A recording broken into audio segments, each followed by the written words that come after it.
찬송가 401장, 통일찬송가 457장 하시면서 새벽기도를 시작하겠습니다.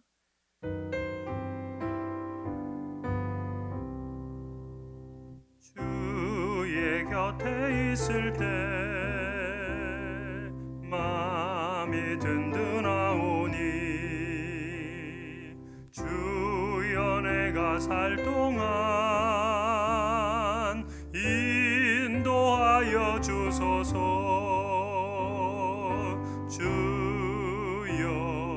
주여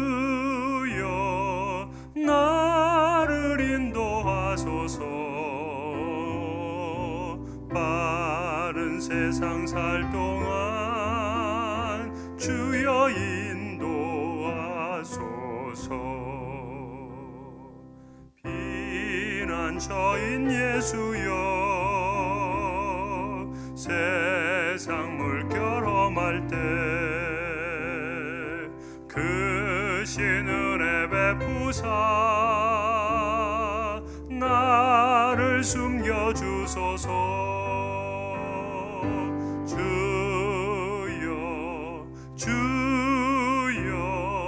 나를 인도하소서. 빠른 세상 살 동안 주여 인도하소서. 세상 풍파 지난 후 영화로운 나라와 눈물 없는 곳으로 들어가게 하소서.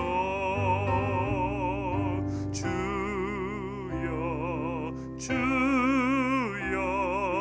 나를 인도하소서. 빠른 세상 살 동안 주여 인도하소서. 아멘.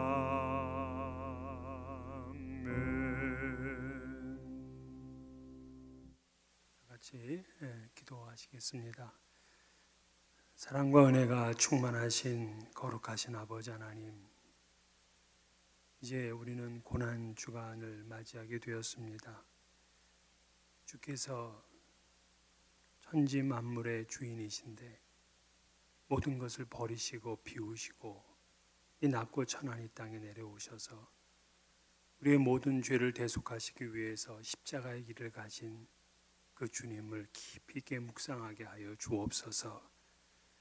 특별히 코로나 사태로 인해서 자택 격리되는 그러한 시간 중에 있는데 하나님 더 깊이 있게 주님을 묵상하고 홀로 있으면서 하나님 앞에 침묵하는 시간도 갖게 하여 주옵소서.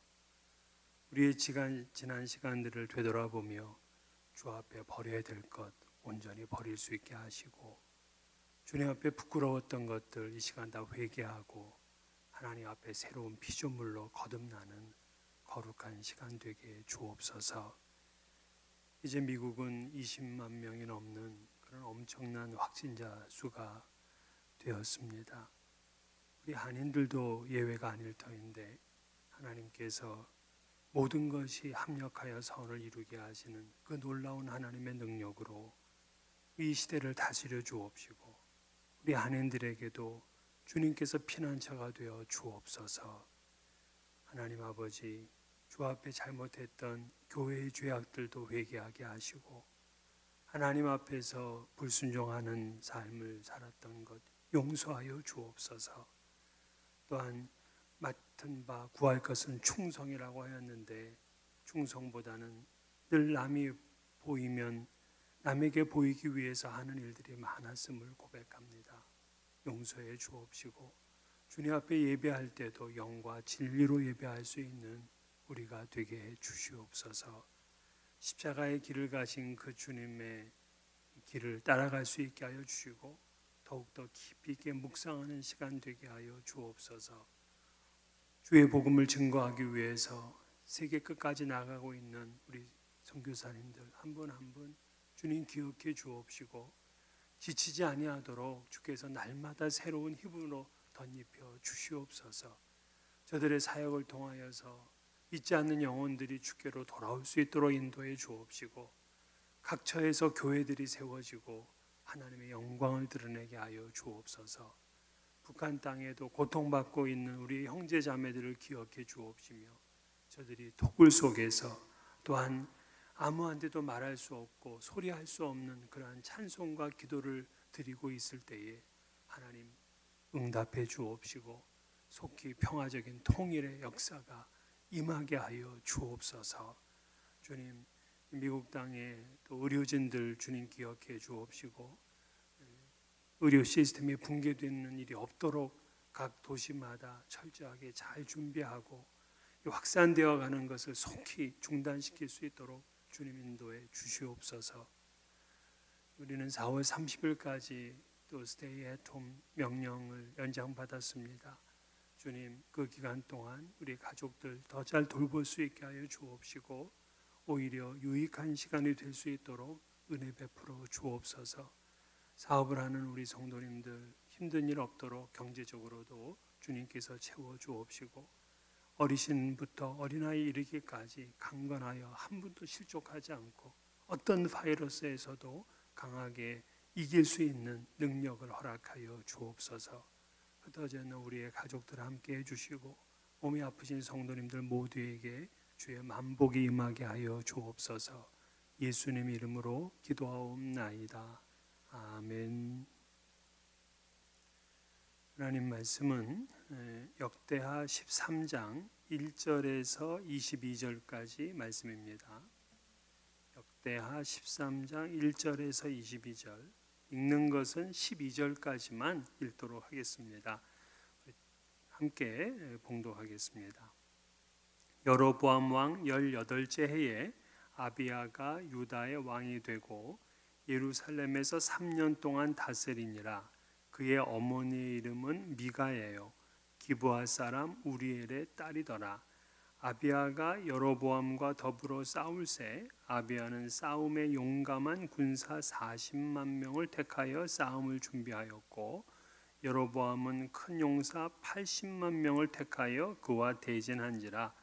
아비야가 에브라임 산중 스마라임 산 위에 서서 이르되, 여로보암과 이스라엘 무리들아 다 들으라. 이스라엘 하나님 여호와께서 소금 언약으로 이스라엘 나라를 영원히 다윗과 그의 자손에게 주신 것을 너희가 알 것 아니냐. 다윗의 아들 솔로몬의 신하 느봇의 아들 여로보암이 일어나 자기의 주를 배반하고 남봉꾼과 잡배가 모여 따름으로 스스로 강하게 되어 솔로몬의 아들 르호보암을 대적하였으나, 그때의 르호보암이 어리고 마음이 연약하여 그들의 입을 능히 막지 못하였었느니라. 이제 너희가 또 다윗 자손의 손으로 다스리는 여호와의 나라를 대적하려 하는도다. 너희는 큰 무리요 또 여로보암이 너희를 위하여 신으로 만든 금송아지들이 너희와 함께 있도다. 너희가 아론 자손인 여호와의 제사장들과 레위 사람들을 쫓아내고 이방 백성들의 풍속을 따라 제사장을 삼지 아니하였느냐. 누구를 막론하고 어린 소송아지 한 마리와 순양 7마리를 끌고 와서 장립을 받고자 하는 자마다 허무한 신들의 제사장이 될 수 있도다. 우리에게는 여호와께서 우리 하나님이 되시니 우리가 그를 배반하지 아니하였고, 여호와를 섬기는 제사장들이 있으니 아론의 자손이요 또 레위 사람들이 수종들어 매일 아침 저녁으로 여호와 앞에 번제를 드리며 분향하며, 또 깨끗한 상에 진설병을 놓고 또 금 등잔대가 있어 그 금 등에 저녁마다 불을 켜나니, 우리는 우리 하나님 여호와의 계명을 지키나 너희는 그를 배반하였느니라. 하나님이 우리와 함께 하사 우리의 머리가 되시고, 그의 제사장들도 우리와 함께하여 전쟁의 나팔을 불어 너희를 공격하느니라. 이스라엘 자손들아, 너희 조상들의 하나님 여호와와 싸우지 말라. 너희가 형통하지 못하리라. 아멘. 남한국의 유다 왕 르호보암은 17년을 다스리고는 죽었습니다. 그리고 그의 아들 이제 아비야가 유다 왕국의 이제 2대 왕이 되었습니다. 하지만 이 아비야는 3년밖에 왕위에 있을 수가 없었어요.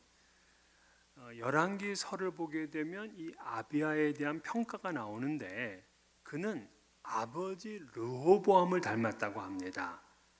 이 다윗을 닮아야 되는데 이 아버지 르호보암을 닮아서 하나님 앞에 온전하지 못하였다. 그렇게 이제 평가를 하고 있어요. 그런데 역대기에서는 그런 평가보다는 그 아비야 왕이 3년 동안 다스릴 때 북이스라엘과 전쟁한 이야기를 합니다. 이 전쟁만 집중적으로 다루고 있는 거예요. 이때 남왕국은 군사의 수가 40만 명이었고 이 북왕국은 80만 명이었습니다. 원래 이 남북 왕국의 전쟁은 이 아버지 르호보암 때 할 뻔했어요. 이 르호보암 왕은 왕국이 분열되자 북이스라엘을 공격하기 위해서 군사들을 실제로 모집을 했습니다. 18만 명이나 모집을 했어요. 그런데 하나님께서는 선지자를 보내서 그거를 중단시켰습니다. 르호보암은 대신해서 유다 성읍들을 세워서 유다 왕국의 국방을 튼튼하게 하였죠. 하지만 그는 우상 숭배에 빠지고 말았습니다. 그래서 애굽의 왕 시삭이 쳐들어와서 많은 것들을 이제 보물들을 빼앗아가 버렸죠. 그런 일이 아버지 때에 있었어요. 근데 이제 그 르호보암과 그 여로보암은 뭐 평생 동안 갈등 관계였는데 그 르호보암의 아들 아비야가 이제 북이스라엘을 상대로 전면전을 치르게 된 겁니다. 아버지 때보다는 더 많은 군사를 모았어요. 40만 명이니까. 비록 이 아비야가 하나님 앞에서 온전하지는 못하지만은 그래도 북왕국의 여로보암보다는 뭐 여러모로 낫다고 할 수가 있어요. 여로보암은 완전히 우상 숭배자거든요. 하나님을 떠난 인물입니다.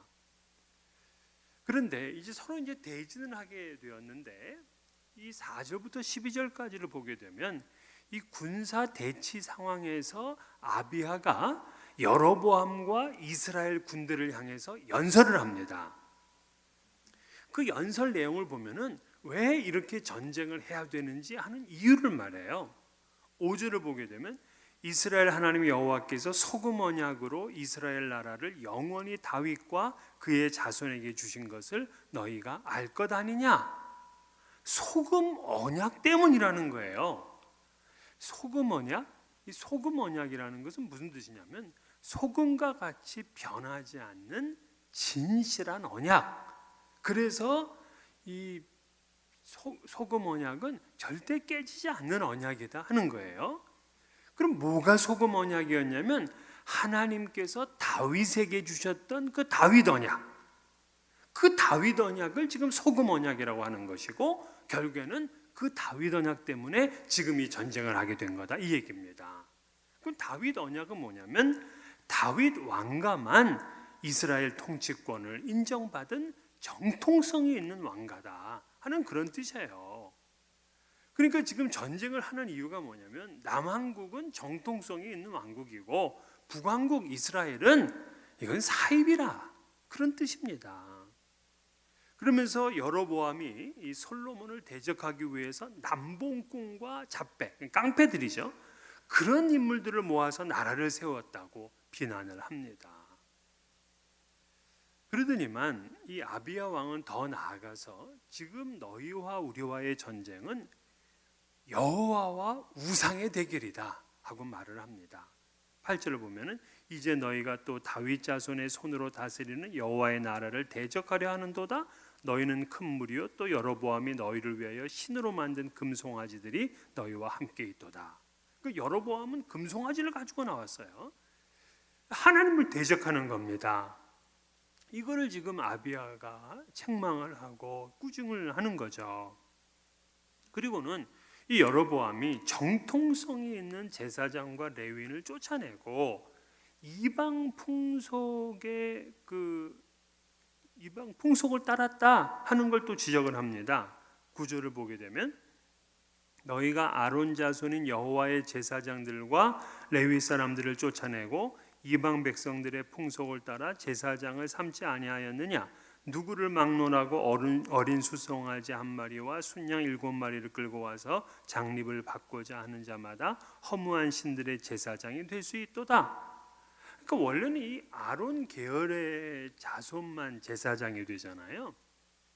근데 지금 여로보암은 금송아지를 만들어 놓고 이거를 하나님이라고 섬기라고 하니까 정통성 있는 제사장들은 전부 다 남쪽으로 내려온 겁니다. 그러니까 제사장의 공백이 있으니까 어떻게 했느냐? 그냥 소 한 마리와 양 7마리를 가져와서 제사를 드리고 제사장이 되게 해주십시오 하면은 그냥 제사장 장립을 시켰다는 거예요. 아니 뭐 매관매직도 아니고 소와 양 제물을 바치면 제사장이 되는 이런 시스템이 얼마나 타락한 종교입니까? 그러므로 아비야는 지금 두 왕국의 대결은 결국에는 종교 전쟁임을 분명하게 해요. 사실 이 아비야는 아버지 르호보암을 따라서 우상을 숭배하기도 했는데 막상 이제 전쟁을 치르려고 하니까 굉장히 신앙적인 인물이 된 것 같습니다. 10절을 보게 되면 우리에게는 여호와께서 우리 하나님이 되시니 11절 우리는 우리 하나님이 여호와의 계명을 지키나 12절 하나님이 우리와 함께 하사 우리의 머리가 되시고 아주 구구절절히 하나님이 우리와 함께 하신다 이거를 아주 그냥 자신 있게 선포를 합니다. 그리고 결론적으로 12절에 뭐라고 하느냐 12절 하반절을 보면 이스라엘 자손들아 너희 조상들의 하나님 여호와와 싸우지 말라 너희가 형통하지 못하리라. 그러면서 그냥 대놓고 충고를 하는 거예요. 전쟁 때가 되었기에 더욱더 하나님 앞에 집중하는 그런 모습을 보여줍니다. 그럼 이 전쟁 결과는 어떻게 됐느냐? 13절부터 쭉 읽어보게 되면 아비야가 이끄는 남왕국 유다는 40만 명이고 여로보암이 이끄는 북이스라엘은 80만 명이잖아요. 그러나 이 적은 수의 유다 왕국이 대승을 거두었습니다. 여로보암은 유다의 앞뒤에 복병을 두고서 공격을 했어요. 그런데도 남왕국이 승리를 했습니다. 그 이유가 뭐냐? 14절을 보게 되면 유다 사람이 뒤를 돌아보고 자기 앞뒤에 적병들로 말미암아 여호와께 부르짖고 제사장들은 나팔을 부니라. 자, 앞뒤로 다 막혀 있었어요. 그런데 그들이 여호와께 부르짖고 제사장들은 나팔을 불었어요. 사실 복병이 앞뒤로 나타나면은 숫자가 많아도 당황해서 패하기 십상입니다. 그런데 더 적은 수의 유다 백성들이 지금 이 앞뒤로 전부 다 지금 복병으로 상당히 위험한 시기에 있을 때 하나님께 부르짖었어요. 주여 우리를 구원하소서. 주여 우리를 살리소서. 주여 우리를 환난에서 벗어나 승리하게 해주소서. 그렇게 위기의 순간에 하나님께 그저 부르짖었더니 하나님께서 그 백성들의 부르짖음에 응답을 하셨습니다. 그리고는 오히려 전세를 바꿔서 유다가 이스라엘을 공격을 했는데 자그마치 50만 명이나 죽였다고 얘기를 하고 있어요. 그러니까 믿음의 승리죠. 18절을 보게 되면 그때 이스라엘 자손이 항복하고 유다 자손이 이겼으니 이는 그들이 그들의 조상들의 하나님 여호와를 의지하였음이라. 이 남왕국의 아비야 왕은 이 기회를 놓치지 않았고 이스라엘의 여러 성읍들까지 빼앗았습니다. 그 성읍들의 이름이 베델, 여사나, 에브론 이런 이름들이었어요. 결국 여로보암은 여호와의 치심을 받고는 그는 죽어요. 그리고 아비야는 점점 강성해졌습니다. 그 증거 중에 하나가 아내가 14명이고 자녀가 38명이었다. 이걸 얘기를 하고 있어요. 하지만 그도 이 전쟁에 승리하고 하나님 앞에 감사하고 영광 돌리면서 변화되질 않았어요. 그때뿐이었어요. 결국 3년간만 왕위에 있었습니다.